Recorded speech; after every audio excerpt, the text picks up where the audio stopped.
In keeping with the tradition that accompanies the election of every pope, a mosaic bearing the portrait of Leo XIV has been installed in the Papal Basilica of St. Paul outside the walls.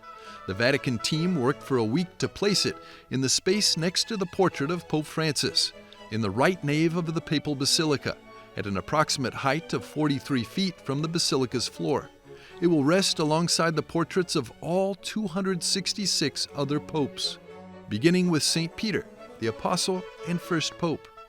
This tradition goes back to the 5th century, reaching the pontificate of Pope St. Leo the Great. However, the portraits were not always made in mosaic. They were originally created as oil paintings on canvas or wood, which were then hung in the naves of the basilica, as Father Roberto Regoli explains. The mosaics of St. Paul, which originated under Pope Leo the Great, lasted until 1823, when a great fire destroyed the entire basilica, and only about 20 were preserved. Among these is the mosaic portrait of St. Peter. It is therefore a technique that is still used today.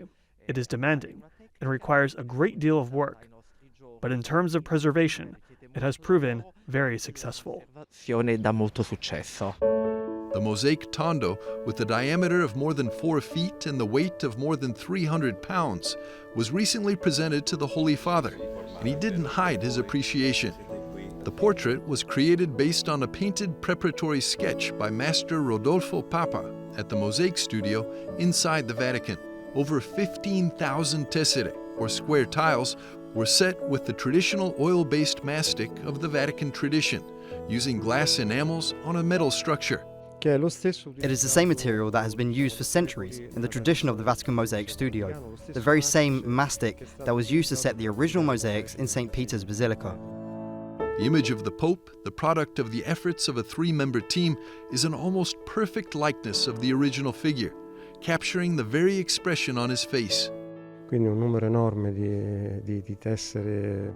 enormous number of enamel tesserae were used, precisely because even in the face alone, there are hundreds of shades of flesh tones that were used to replicate the Holy Father's complexion. The mosaic was prepared for Vespers on the occasion of the Feast of the Conversion of St. Paul on January the 25th.